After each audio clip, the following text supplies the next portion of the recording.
Welcome to Instant Classics. You know, we try to take a break from all the heavy news and all the depressing stuff out there with a little bit of education. The theme for this month has been, this week, has been oddities of the Vatican. When you think about what it must be like to go through all the linen closets of the linen closets of the Vatican, what buried treasure, things that even the Vatican forgot that they've saved over 2,000 years. It would be very interesting, or at least 1,500 years. But Vatican City, which is also known officially as, we'll take a look at the picture there. There it is. There's the Vatican. It is an independent nation state, believe it or not. I'm always surprised to learn that it's 121 acres. When you just look at that picture, you would think it'd be a lot more than that. 121 acres make up the Vatican, and there's only about 825 people who actually live there. So it is the smallest nation and the smallest nation state in the world. It is a theocracy. How about that, right? Where it is governed by a religious majority, or I should say completely by people who believe in Roman Catholicism. And it has some of the greatest museums in the whole world.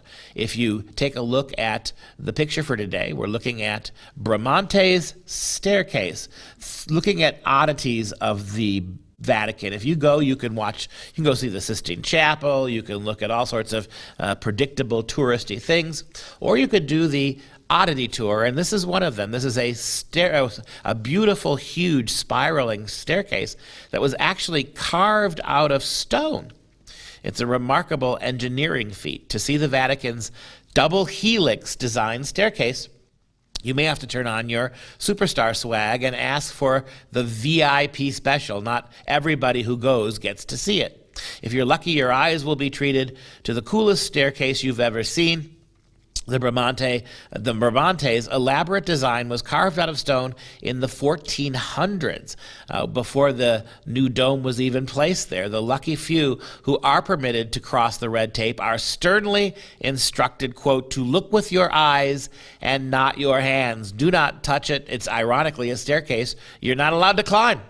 So it's a beautiful staircase that no one's allowed to actually climb the stairs. Back in the day, Bramante used to have horses running up and down its steps. Now it barely gets any use. Doesn't that just sound like a metaphor for institutionalized Christianity right now?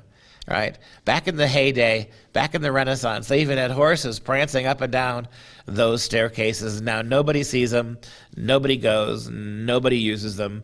There's a dangerous metaphor there, or an analogy there you can make between what happens to Christianity then and now. It looks like it would be a lot of fun to slide down those banisters, doesn't it? Can you imagine what the liability on that would be? So think about this the next time you go to Italy. 121 square miles. I am more than confident in pointing out that 121 square miles that that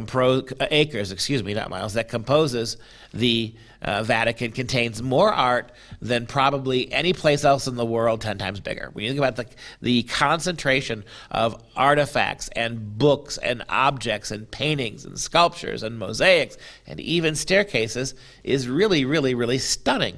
And so it'd be one of those places, like I said at the beginning, you'd love to wander around finding the things that you would find there that have been buried there so long that even the Vatican itself doesn't necessarily know what they have. In some instances, you could spend a whole lifetime, and people do spend whole lifetimes doing nothing more than studying and appreciating and catalog these incredible artistic and humanistic and philosophical treatises so important to the history of Western culture.